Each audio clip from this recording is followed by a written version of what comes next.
ಇಸ್ಕಿದ್ ಅವರೆಕಾಳನ್ನು ಬಳಸ್ಕೊಂಡು ತುಂಬ ರುಚಿಯಾದಂಥ ಅಕ್ಕಿ ರೊಟ್ಟಿ ಮಾಡೋದು ಹೇಗೆ ಅಂತ ತಿಳಿಸ್ಕೊಡ್ತೀನಿ. ಹಾಯ್, ಎಲ್ಲರಿಗೂ ನಮಸ್ಕಾರ. Welcome back to Shweta's blog in Kannada. ಇವತ್ತು ಇಸ್ಕಿದ್ ಅವರೆಕಾಳು ಹಸಿ ಕಾಳನ್ನ ಬಳಸ್ಕೊಂಡು ಅವರೆಕಾಳು ಅಕ್ಕಿ ರೊಟ್ಟಿ ಮಾಡೋದು ಹೇಗೆ ತುಂಬ ಈಸಿಯಾಗಿ ಅನ್ನೋದನ್ನು ತಿಳಿಸ್ಕೊಡ್ತೀನಿ ಬನ್ನಿ. ಇನ್ನು ಈ ರೊಟ್ಟಿಗೆ ತುಂಬ ರುಚಿಯಾಗಿ ಹೊಂದೋದು ಅಂದರೆ ತುಂಬ ಸಿಂಪಲ್ಲಾಗಿ ಮಾಡುವಂಥ ಕಾಯಿ ಚಟ್ನಿ ಅಥವಾ ಕಡಲೆ ಚಟ್ನಿ. ಮೊದಲು ಇಲ್ಲಿ ನಾನು ಒಂದು ಬಟ್ಲಲ್ಲಿ 1 ಕಪ್ ಆಗೋಷ್ಟು ನೀರನ್ನ ಇಟ್ಕೊಂಡಿದ್ದೀನಿ. ಹಾಗೆ 1 ಬಟ್ಲಾಗೋಷ್ಟು ಇದೇ ಕಪ್ ಅಳತೆಯಲ್ಲಿ ತೊಗೋತಾ ಇದ್ದೀನಿ. ಅಕ್ಕಿ ಹಿಟ್ಟು ಕೂಡ 1 ಬಟ್ಲಾಗೋಷ್ಟು ಇಸ್ಕಿದ ಬೇಳೆ ಅವರೆಕಾಳು. ಸೊ ನಾರ್ಮಲ್ ಅವರೆಕಾಳಲ್ಲಿ ನಾವು ಸಿಪ್ಪೆ ಇರೋದ್ರಿಂದ ಸ್ವಲ್ಪ ದಪ್ಪ ಅನಿಸುತ್ತೆ. ಈ ರೀತಿ ಇಸ್ಕಿದ ಕಾಳನ್ನ ಬಳಸೋದ್ರಿಂದ ರೊಟ್ಟಿನೂ ಕೂಡ ಚೆನ್ನಾಗಿ ಬರುತ್ತೆ. ಈ ರೀತಿಯಾದಂಥ ಇಸ್ಕಿದ ಕಾಳನ್ನ ಬಳಸೋದ್ರಿಂದ ರೊಟ್ಟಿನೂ ಕೂಡ ನೀಟಾಗಿ ತೆಳುವಾಗೂ ಕೂಡ ಬರುತ್ತೆ. ಸ್ವಲ್ಪ ನೀರು ಕಾದಿದ ನಂತರ ಇಸ್ಕಿದ ಕಾಳನ್ನ ಹಾಕೋಬೇಕಾಗತ್ತೆ. ಈಗ ನೀರು ಸ್ವಲ್ಪ ಕಾದಿದೆ. ಈಗ ಸ್ವಲ್ಪ ರುಚಿಗೆ ತಕ್ಕಷ್ಟು ಉಪ್ಪು, ಅಂದರೆ ರೊಟ್ಟಿಗೆ ಎಷ್ಟು ಬೇಕಾಗುತ್ತೋ ಅಷ್ಟು ಉಪ್ಪನ್ನ ಹಾಕ್ಕೊಂಡು ಇನ್ನು ಬೇಳೆನೂ ಕೂಡ ಹಾಕೋಬೇಕಾಗತ್ತೆ. ಬೇಳೆ ಇವಾಗ ಒಂದು 60% ಬೇಯಬೇಕು ಅಥವಾ ಒಂದು 80% ಬೇಯಬೇಕು. ಹಾಗೆ ಇದಕ್ಕೆ ಒಂದು ಅರ್ಧ ಟೇಬಲ್ ಸ್ಪೂನ್ ಆಗೋಷ್ಟು ಜೀರಿಗೆನ ಹಾಕೋತಾ ಇದ್ದೀನಿ. ಇವಾಗ ಇಲ್ಲಿರುವಂಥ ಬೇಳೆ ಒಂದು 3/4% ಬೆಂದರೆ ನಾವು ರೊಟ್ಟಿ ಮಾಡುವಾಗ ಮತ್ತೊಮ್ಮೆ ಬೇಯಿಸುವಾಗ ಕ್ರಿಸ್ಪಿಯಾಗೂ ಕೂಡ ಬರುತ್ತೆ. ಇವಾಗ ಈ ಬೇಳೆ ಬೇಯೋದಕ್ಕೆ ಬಿಡೋಣ. ಲಿಡ್ಡನ್ನ ಕ್ಲೋಸ್ ಮಾಡಿ ಬೇಯಿಸೋದ್ರಿಂದ ಸ್ವಲ್ಪ ಬೇಗ ಬೇಯುತ್ತೆ. ಇವಾಗ ಇಸ್ಕಿದ್ ಅವರೆಕಾಳು ಬೆಂದಿದೆ. ಹಾಗೆ ಜೀರಿಗೆ ಹಾಕಿರೋದ್ರಿಂದ ಒಳ್ಳೆ ಘಮನೂ ಕೂಡ ಬರ್ತಾ ಇತ್ತು. ಇವಾಗ ಸ್ಟವ್ನ ಆಫ್ ಮಾಡ್ಕೊಳ್ಳೋಣ. ನಂತರ ಈ ಕಡೆ ಒಂದು ಮಿಕ್ಸಿಂಗ್ ಬೌಲ್ಗೆ ಅಕ್ಕಿ ಹಿಟ್ಟನ್ನು ಹಾಕೋತಾ ಇದ್ದೀನಿ. ನೀವು ಬೇಕಾದರೆ ರಾಗಿ ಹಿಟ್ಟನ್ನು ಕೂಡ ಬಳಸ್ಕೋಬೋದು. 2.5 ಬಟ್ಲಾಗೋಷ್ಟು ಅಕ್ಕಿ ಹಿಟ್ಟನ್ನು ಬಳಸ್ಕೊತಾ ಇದ್ದೀನಿ. ಆ್ಯಕ್ಚುಲಾಗಿ ಅವರೆಬೇಳೆ ಎಲ್ಲ ಕಡೆ ಸಿಗಬೇಕು, ಜಾಸ್ತಿ ಎದ್ದು ಕಾಣಬೇಕು ಅಂದರೆ 2 ಬಟ್ಲು ಅಕ್ಕಿ ಹಿಟ್ಟನ್ನು ಹಾಕ್ಕೊಳ್ಳಿ. ನಾನು ಬರೀ ಅವರೆಕಾಳಾದರೆ ಅಷ್ಟು ಚೆನ್ನಾಗಿರಲ್ಲ ಅನ್ನೋ ಒಂದು ಕಾರಣಕ್ಕೆ 2.5 ಬಟ್ಲಾಗೋಷ್ಟು ಅಕ್ಕಿ ಹಿಟ್ಟನ್ನು ಹಾಕ್ಕೊಂಡಿದ್ದೀನಿ. ನಂತರ ಬೇಯಿಸಿಟ್ಕೊಂಡಿರುವಂಥ ಕಾಳು, ನೀರು, ಜೀರಿಗೆ ಇಷ್ಟನ್ನು ಕೂಡ ಹಾಕ್ಕೊಂಡು ಆ ನೀರು ಬಿಸಿ ಇದ್ದಾಗಲೇ ಸ್ಪೂನ್ ಸಹಾಯದಿಂದ ಒಂದು ಸತಿ ಈ ರೀತಿ ಹಿಟ್ಟನ್ನ ಆ ನೀರೊಳಗಡೆ ಮಿಕ್ಸ್ ಮಾಡ್ಕೋಬೇಕು. ಆವಾಗ ಹಿಟ್ಟು ಸ್ವಲ್ಪ ನಾದ ಥರ ಆಗುತ್ತೆ. ಹಾಗೆಯೇ ನಾವು ರೊಟ್ಟಿ ತಟ್ಟಬೇಕಾದ್ರೆ ಒಂಥರ ನೀಟಾಗಿ ಒಡುಕೊಡುಕಲು ಆಗದ ಹಾಗೆ ನೀಟಾಗಿ ರೊಟ್ಟಿನ ತಟ್ಕೊಬೋದು. ಇನ್ನು ಇವಾಗ ಇದಕ್ಕೆ 1 ಚಿಕ್ಕ ಬಟ್ಲಾಗೋಷ್ಟು ಸಬ್ಸಿಗೆ ಸೊಪ್ಪನ್ನ ತೊಳೆದು ಹೆಚ್ಚಿ ಹಾಕ್ಕೊಂಡಿದ್ದೀನಿ. 1 ಮೀಡಿಯಮ್ ಸೈಜ್ ಈರುಳ್ಳಿ ಸಣ್ಣದಾಗಿ ಹೆಚ್ಚಿ ಹಾಕ್ಕೊಂಡಿದ್ದೀನಿ. ಅರ್ಧ ಬಟ್ಲಾಗೋಷ್ಟು ಕೊತ್ತಂಬರಿ ಸೊಪ್ಪನ್ನ ಸಣ್ಣದಾಗಿ ಹೆಚ್ಚಿ ಹಾಕ್ಕೊಂಡಿದ್ದೀನಿ. ನಂತರ ಖಾರಕ್ಕೆ ತಕ್ಕಂತೆ ಒಂದು 4 ಹಸಿಮೆಣಸಿನ್ಕಾಯಿನ ಸಣ್ಣದಾಗಿ ಹೆಚ್ಚಿ ಹಾಕ್ಕೊಂಡಿದ್ದೀನಿ. ಇದು ಹೇಗೆ ಅಂದರೆ ಅಲ್ಲಲ್ಲೇ ಸಿಗಬಾರ್ದು, ನೀಟಾಗಿ ತಿನ್ಬೇಕಾದ್ರೆ ಆ ಫ್ಲೇವರ್ ಸಿಗಬೇಕು, ಆ ರೀತಿ. ನಂತರ 1 ಬಟ್ಲಾಗೋಷ್ಟು ಕಾಯಿ ತುರಿ ಇಷ್ಟನ್ನು ಕೂಡ ಹಾಕ್ಕೊಂಡು ಇವಾಗ ಚೆನ್ನಾಗಿ ಮಿಕ್ಸ್ ಮಾಡ್ಕೋಬೇಕು. ನೀಟಾಗಿ ಮೊದಲು ಡ್ರೈ ಮಿಕ್ಸ್ನ ಮಾಡ್ಕೋಬೇಕು. ನಂತರ ಈ ರೀತಿ ಮಿಕ್ಸ್ ಮಾಡುವಾಗ ನಿಮಗೇನಾದರೂ ಗಟ್ಟಿ ಅನ್ನಿಸ್ತಿದೆ, ಇನ್ನೂ ನೀರು ಬೇಕು ಅಂದಾಗ ಸ್ವಲ್ಪ ಬೆಚ್ಚಗಿರುವಂಥ ನೀರನ್ನ ಹಾಕಿ ಮಿಕ್ಸ್ ಮಾಡ್ಕೋಬೇಕು. ನಾರ್ಮಲಾಗಿ ಚಪಾತಿ ಹಿಟ್ಟು ಹದಕ್ಕೆ ಕಲಿಸ್ಕೋಬೇಡಿ, ಸ್ವಲ್ಪ ಅದಕ್ಕೂ ತೆಳುವಾಗಿ ಕಲಿಸ್ಕೋಬೇಕು. ಚಪಾತಿ ಹಿಟ್ಟಾದರೆ ತುಂಬ ಗಟ್ಟಿ ಆಗಿಬಿಡತ್ತೆ. ಇವಾಗ ಸ್ವಲ್ಪನೇ ನೀರನ್ನ ಹಾಕ್ಕೊಂಡು ಕಲಿಸ್ಕೊಂಡು ಈ ರೀತಿಯಾಗಿ ಉಂಡೆ ರೀತಿಯಲ್ಲಿ ಮಾಡಿಕೊಂಡು ನಂತರ ಒಂದು ತಟ್ಟೆ ಅಥವಾ ನೆನೆಸಿಟ್ಕೊಂಡಿರುವಂಥ ಕರ್ಚೀಫ್ನ ಹಾಕಿ ಒಂದು 10 ನಿಮಿಷ ಬಿಟ್ಟರೆ ಸಾಕಾಗತ್ತೆ. ನಂತರ ನಾವು ತಟ್ಟೋವಾಗ ಅಂದರೆ ತಟ್ಟೋದಕ್ಕೆ ಶುರು ಮಾಡ್ತೀವಿ ನೋಡಿ, ಆವಾಗ ಮತ್ತೊಮ್ಮೆ ಅದೇ ಮಿಕ್ಸಿಂಗ್ ಬೌಲಲ್ಲಿ ಸ್ವಲ್ಪ ಚೆನ್ನಾಗಿ ನಾದ್ಕೊಂಡ್ರೆ ಸಾಕಾಗತ್ತೆ. ಈ ರೀತಿಯಾಗಿ ನಾನು ಹಿಟ್ಟನ್ನ ರೆಡಿ ಮಾಡಿ ಇಟ್ಕೊಂಡಿದ್ದೀನಿ. ಹಾಗೆ ತವನು ಕೂಡ ಕಾಯೋದಕ್ಕೆ ಇಟ್ಕೊಂಡಿದ್ದೀನಿ. ಇನ್ನು ತಟ್ಟೋದಕ್ಕೆ ಒಂದು ಬಟರ್ ಪೇಪರ್ ಥರನೇ, ಅಂದರೆ ಹೋಳಿಗೆ ತಟ್ಟುವಂಥದ್ದು ಅಥವಾ ರೊಟ್ಟಿ ತಟ್ಟೋ ಕವರ್ ಕೇಳಿದ್ರೆ ಅಂಗಡಿಯಲ್ಲಿ ನಿಮಗೆ ಸಿಗುತ್ತೆ. ಸೊ ಅದರಲ್ಲಿ ನೀವು ತಟ್ಕೋಬಹುದು. ಸೊ ಇವಾಗ ಹಿಟ್ಟು ರೆಡಿಯಾಗಿದೆ ನೋಡ್ಬೋದು. ಸೊ ಇವಾಗ ನಮಗೆ ರೊಟ್ಟಿ ತಟ್ಟೋದಕ್ಕೆ ಎಷ್ಟು ಉಂಡೆ ಬೇಕೋ ಅದ್ರ ತಕ್ಕಂತೆ ನಾವು ಉಂಡೆನ ತೊಗೊಂಡು ಒಂದು ಸತಿ ಈ ರೀತಿ ನಾದ್ಕೋಬೇಕಾಗತ್ತೆ. ಈ ರೀತಿ ನಾದ್ಕೊಳ್ಳೋದ್ರಿಂದ ರೊಟ್ಟಿ ಸಾಫ್ಟ್ ಆಗುತ್ತೆ, ಅಂದರೆ ಒಳಗಡೆ ಎಲ್ಲ ಸಾಫ್ಟ್ ಆಗುತ್ತೆ. ಹಾಗೆ 2 ಲೇಯರ್ ಕೂಡ ಬರುತ್ತೆ. ಆ ಕಾರಣಕ್ಕೆ ನೀಟಾಗಿ ಈ ರೀತಿ ನಾದ್ಕೋಬೇಕು. ಇದಕ್ಕೆ ನೀವು ಅಕ್ಕಿ ಚಟ್ನಿ ಅಥವಾ ಕಡಲೆ ಬೀಜ ಚಟ್ನಿ, ಹುರ್ಗಡ್ಲೆ ಚಟ್ನಿ ಮಾಡಿದ್ರೆ ತುಂಬಾ ರುಚಿಯಾಗಿರುತ್ತೆ. ಪಲ್ಯ ಗ್ರೇವಿಗಿಂತ ಚಟ್ನಿ ತುಂಬ ಅದ್ಭುತವಾಗಿ ಮ್ಯಾಚ್ ಆಗುತ್ತೆ. ಈಗ ಇದನ್ನು ತಟ್ಟುವಾಗ ಸ್ವಲ್ಪ ಹಿಟ್ಟನ್ನ ಕೆಳಗಡೆ ಹೀಗೆ ಹಾಕೋಬೇಕು. ನಂತರ ಹೀಗೆ ತಟ್ಟಬೇಕು. ಅಕಸ್ಮಾತಾಗಿ ಏನಾದರೂ ನಿಮಗೆ ಕೈ ಅಂಟ್ತಾ ಇದೆ ಅಥವಾ ನೀವು ತಟ್ಟದಷ್ಟು ಎಕ್ಸ್ಪೀರಿಯನ್ಸ್ ಇಲ್ಲ ಅಂದರೆ ಸ್ವಲ್ಪ ನೋಡಿ ಈ ರೀತಿ ಹಿಟ್ಟನ್ನ ಎಕ್ಸ್ಟ್ರಾಸ್ ಇರೋ ಸೈಡಿಗೆ ಹಾಕ್ಕೊಳ್ಳಿ. ಈ ರೀತಿ ಕೈಗೆ ಹರಡಿಕೊಂಡು ನಂತರ ಹಿಂಗೆ ತಟ್ಟಿದ್ರೆ ಅಂಟೋದಿಲ್ಲ. ಹಾಗೆಯೇ ನಾವು ಇಲ್ಲಿ ನೋಡಿ ಹಿಟ್ಟನ್ನ ಹಾಕಿದ್ದೀವಿ ಅಲ್ವಾ, ಫುಲ್ ತಟ್ಟೋ ಅಷ್ಟರೊಳಗೆ ಅದು ಅಬ್ಸರ್ವ್ ಕೂಡ ಆಗಿರುತ್ತೆ. ನೋಡಿ ಈ ರೀತಿ ತಟ್ಕೋಬೇಕಾಗತ್ತೆ. ತುಂಬ ತೆಳು ಬೇಕಂದರೆ ನೀವು ಕರ್ಚಿಫ್ ಮೇಲೂ ಕೂಡ ತಟ್ಕೋಬಹುದು. ನಾನಿಲ್ಲಿ ಮೀಡಿಯಮ್ ಆಗಿ ತಟ್ತಾ ಇದ್ದೀನಿ. ಅಂದರೆ ನಾವು ಚಪಾತಿನೆಲ್ಲ ತೆಳುವಾಗಿ ಅಥವಾ ದೋಸೆ ತೆಳುವಷ್ಟು ನಾವು ತಟ್ಟೋದಕ್ಕೆ ನಾವು ಒಂದು ಬಟ್ಟೆ ಮೇಲೆ ತಟ್ಟಿ ಡೈರೆಕ್ಟಿಗೆ ಹೆಂಚು ಮೇಲೆ ಹಾಕ್ಬೋದು.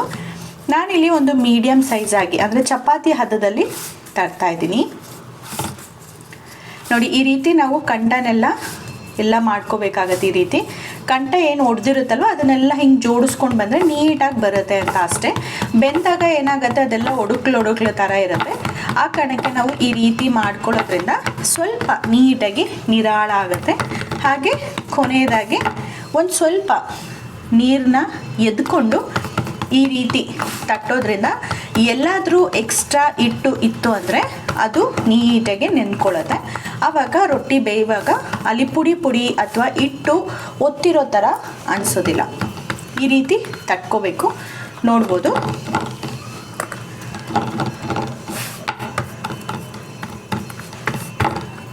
ನೋಡಿ ಎಷ್ಟೋ ಜನ ಇಲ್ಲಿ ತೂತ ಮಾಡ್ತಾರೆ, ಅದರ ಅವಶ್ಯಕತೆ ಇಲ್ಲ. ಬಟ್ ಅದನ್ನು ಯಾಕೆ ಮಾಡ್ತಾರೆ ಅಂದರೆ ಕಾವು ಮಧ್ಯದಲ್ಲಿ ಜಾಸ್ತಿ ಬರೋದ್ರಿಂದ ರೊಟ್ಟಿ ಒತ್ತು ಬಿಡತ್ತೆ ಅಂತ. ಬಟ್ ಆ ಥರ ಏನೂ ಆಗೋದಿಲ್ಲ. ನಿಮಗೇನಾದರೂ ಆ ಥರ ಭಯ ಇದ್ದರೆ ಅಥವಾ ನೀವು ಕಂಫರ್ಟಬಲ್ ಇದ್ದರೆ ನೀವು ಇಲ್ಲಿ ತೂತನ ಮಾಡ್ಬೋದು. ನಾನಿಲ್ಲಿ ತೂತನ ಮಾಡ್ತಾಯಿಲ್ಲ. ಇವಾಗ ನಾನು ತೋರಿಸ್ತೀನಿ ನೋಡಿ ಎಷ್ಟು ತೆಳುವಾಗಿದೆ ಅಂತ. ತುಂಬ ದಪ್ಪನೂ ಇಲ್ಲ. ಈ ಒಂದು ಕಂಠ ಸ್ವಲ್ಪ ದಪ್ಪ ಇರುತ್ತೆ. ನೋಡ್ಬೋದು ಇಷ್ಟು ತೆಳುವಾಗಿದೆ, ಸಾಕಾಗತ್ತೆ. ಹಾಗೆ ಹೆಂಚನ್ನು ಕೂಡ ಕಾಯೋದಕ್ಕೆ ಇಟ್ಕೊಂಡಿದ್ದೀನಿ. ಇವಾಗ ಹಂಚು ಕೂಡ ಕಾದಿದೆ. ಇಲ್ಲಿ ನೋಡಿರ್ಬೋದು ಹಂಚಲ್ಲಿ ಆಲ್ರೆಡಿ ನಾನು ನನ್ನ ಮಗಳಿಗೆ ಅಂತ ಆಲ್ರೆಡಿ ರೊಟ್ಟಿನ ತಟ್ಟಿ ಕೊಟ್ಟಿದ್ದೀನಿ. ಆ ಕಾರಣಕ್ಕೆ ಹೀಗಿದೆ. ಇವಾಗೊಂದು ನಾವು ಹಂಚನ್ನ ಯೂಸ್ ಮಾಡಿದಾಗ ನಾವು ಈ ರೀತಿ ತಟ್ಟಿರೋ ಭಾಗನ ಕೆಳಗೆ ಹಾಕಿ ಇನ್ನು ಹಿಟ್ಟಿನ ಭಾಗ ಮೇಲೆ ಹಾಕ್ಕೊಳ್ಬೇಕು. ಆವಾಗ ಹಿಟ್ಟು ಈ ರೀತಿ ಆರೋದು ಮತ್ತು ಅದು ಒತ್ತಿ ಈ ರೀತಿ ಕಲರ್ ಬರೋದು ಸಾಮಾನ್ಯನೇ. ಇವಾಗ ಇದು ಬೇಯೋ ಅಷ್ಟರೊಳಗೆ ಈ ಕಡೆ ಇನ್ನೊಂದು ರೊಟ್ಟಿನೂ ಕೂಡ ತಟ್ಕೊಂಡ್ಬಿಡೋಣ. ಯಾವಾಗಲೂ ಅಷ್ಟೇ ರೊಟ್ಟಿ ಆಗಿರಲಿ ಚಪಾತಿ ಆಗಿರಲಿ ನಾವು ಈ ರೀತಿ ಒಂದು ಬೇಯಿಸ್ಕೊಳ್ತಾನೆ ಒಂದು ತಟ್ಟೋದು ಬೆಟರ್ ಅನಿಸುತ್ತೆ. ಹಳ್ಳಿಯಲ್ಲೆಲ್ಲ ಇದೇ ರೀತಿಯೇ ಮಾಡೋದು. ಅದು ಇದ್ರ ಜೊತೆಗೆ ನಾವಿಲ್ಲಿ ಸ್ಟವ್ನ ಬಳಸ್ತೀವಿ, ಆದರೆ ಅವರು ಒಲೆನ ಬಳಸ್ತಾರೆ. ಒಲೆನ ಬಳಸ್ಕೊಂಡು ಅಂದರೆ ಅದಕ್ಕೆ ಸೌದೆ ಎಲ್ಲ ಇಟ್ಟಿರ್ತಾರೆ ನೋಡಿ. ಆ ಸೌದೆನೆಲ್ಲ ದೂಕ್ಕೊಂಡು ಎಲ್ಲೂ ಕೂಡ ಉರಿ ಹೆಚ್ಚು ಕಡಿಮೆ ಆಗದ ಹಾಗೆ ನೋಡಿಕೊಂಡು ನಂತರ ಅವರು ನೀಟಾಗಿ ರೊಟ್ಟಿನ ಬೇಯಿಸ್ತಾರೆ. ನಾವು ಇಲ್ಲಿ ಆಲ್ರೆಡಿ ಸ್ಟವಲ್ಲಿ ಬೇಯಿಸ್ತಾ ಇರೋದ್ರಿಂದ ನಾವು ಈಸಿಯಾಗಿ ರೊಟ್ಟಿನ ತಟ್ಕೋಬೋದು. ನಮಗೇನು ಅದು ಕಷ್ಟ ಅನಿಸಲ್ಲ. ನೀವು ಕೂಡ ಈ ರೀತಿ ಒಮ್ಮೆ ಟ್ರೈ ಮಾಡಿ. ಹಾಗೆಯೇ ರೊಟ್ಟಿ ಹಾಕುವಾಗ ಸ್ವಲ್ಪ ಮೀಡಿಯಮ್ ಫ್ಲೇಮಲ್ಲೇ ಇರಲಿ. ನಂತರ ನೋಡಿ ಇವಾಗ ಕಾದಿದೆ. ರೊಟ್ಟಿ ಹಾಕಿದ ನಂತರ ಉಂಡೆ ಮಾಡಿಕೊಂಡೆ ನಾದ್ಕೊಂಡೆ ಇಷ್ಟು ತಟ್ಕೊಂಡಿದ್ದೀನಿ. ಇವಾಗ ನಾನು ಏನು ಮಾಡ್ತೀನಿ ಅಂದರೆ ಅಡುಗೆ ಮನೆಗಂತಲೇ ಒಂದು ಕರ್ಚಿಫ್ನ ಇಟ್ಕೊಂಡಿದ್ದೀನಿ. ಈ ರೀತಿ ರೊಟ್ಟಿಗೆ ಸರುವೋ ಅಂತ ಬಟ್ಟೆ ಇರುತ್ತೆ. ಸೊ ಈ ರೀತಿ ಸರುಕೋಬೇಕು. ಯಾಕೆ ಸರುಕೋತೀವಿ ಅನ್ನೋದಾದರೆ ಸಾಫ್ಟ್ ಆಗೋಕ್ಕೆ, ಕ್ರಿಸ್ಪಿ ಆಗೋಕ್ಕಲ್ಲ. ಇದನ್ನು ನಾವು ಸರ್ವೋದು ಒಂದೇ ರೀಸನ್ಗೆ. ಇಲ್ಲೆಲ್ಲ ಡ್ರೈ ಇಟ್ಟಿರುತ್ತೆ ಅಲ್ವಾ, ಅದು ನೆಂದಾಗ ರೊಟ್ಟಿ ಥರನೇ ಇರುತ್ತೆ. ಇಲ್ಲಾಂದರೆ ಬೆಂದಾಗ ಈ ರೀತಿ ಇಲ್ಲಿ ಪುಡಿ ಕಾಣಿಸ್ತಿದೆ ನೋಡಿ, ಈ ರೀತಿಯಾಗಿ ಕಾಣುತ್ತೆ. ರೊಟ್ಟಿ ಅಷ್ಟು ಚೆನ್ನಾಗಿ ಕಾಣಲ್ಲ ಅಂತ ನೋಡಿ ಈ ರೀತಿ ಇದೆ. ಹಾಗೆ ಇಲ್ಲಿ ಸ್ವಲ್ಪ ನೀವು ನೋಡ್ತಿರ್ಬೋದು ಹಿಟ್ಟಿದೆ. ಈ ಹಿಟ್ಟನ್ನ ಫೋಕಸ್ ಮಾಡ್ತೀನಿ. ನೋಡ್ಬೋದು ಇಲ್ಲಿ ಸ್ವಲ್ಪ ಈರುಳ್ಳಿ ಸುತ್ತ ಇಟ್ಟಿದೆ ನೋಡಿ. ಇಲ್ಲಿ ಏನಾಗಿದೆ ಅಂದರೆ ಹಿಟ್ಟು ಡ್ರೈ ಹಿಟ್ಟು ಇತ್ತು, ಅದಕ್ಕೋಸ್ಕರ ಬೆಳ್ಳಗಾಗಿದೆ.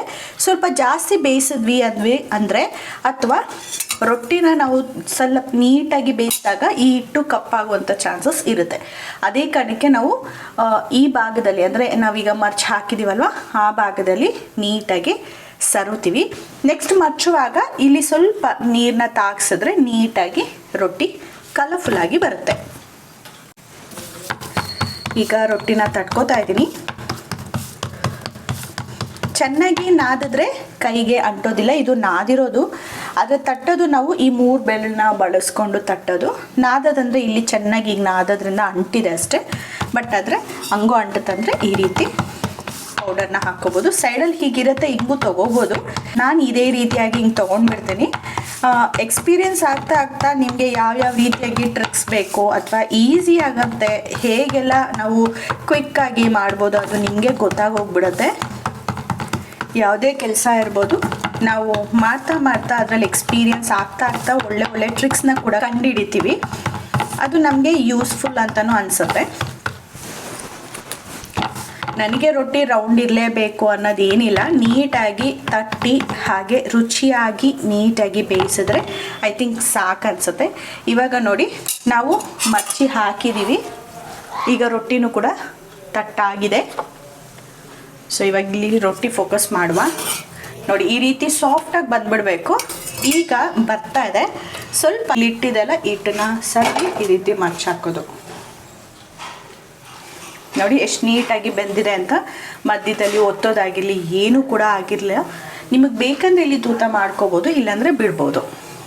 ನೋಡಿ, ತುಂಬ ಜನ ಇಲ್ಲಿ ತೂತ ಮಾಡೋದನ್ನೇ ಒಂದು ಪ್ರೊಫೆಷ್ನಲ್ ಆಗಿ ಅಥವಾ ಟ್ರೆಡಿಷ್ನಲ್ ರೊಟ್ಟಿ ಮಾಡ್ತಾರೆ ಅಂತ ಅಂದ್ಕೊಂಡಿದ್ದಾರೆ. ಇಲ್ಲ, ಅದು ಈ ಭಾಗದಲ್ಲಿ ಜಾಸ್ತಿ ಉರಿ ಬರೋದ್ರಿಂದ ಇಲ್ಲಿ ತೂತ ಮಾಡ್ತಾರೆ. ಆವಾಗ ಒತ್ತೋದಿಲ್ಲ, ಸ್ವಲ್ಪ ಅದರಲ್ಲಿರುವಂಥ ಟೆಂಪ್ರೇಚರ್ ಜಾಸ್ತಿ ಬರುತ್ತೆ ಅನ್ನೋ ಒಂದು ಕಾರಣಕ್ಕೆ.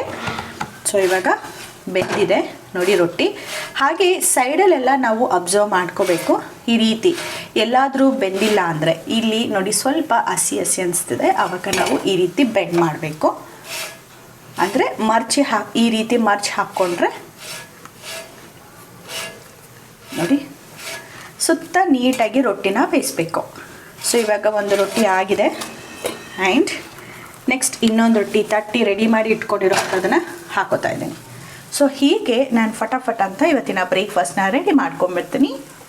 ಎಲ್ಲ ರೊಟ್ಟಿನೂ ಕೂಡ ತಟ್ಟಿದ್ದಾಯಿತು. ಇವಾಗ ತಿಂಡಿನ ಮಾಡುವಂಥ ಸಮಯ. ನೋಡ್ಬೋದು ಇಲ್ಲಿ ಅವರೆಕಾಳಿನ ರೊಟ್ಟಿ ಎಷ್ಟು ನೀಟಾಗಿ ಹಾಗೆ ತುಂಬ ರುಚಿಯಾಗಿ ಕಾಣಿಸ್ತಿದೆ ಅಂತ. ಹೌದು, ತಿಂದಾಗಲೂ ಕೂಡ ಅಷ್ಟೇ ರುಚಿಯಾಗಿ ಅನಿಸುತ್ತೆ.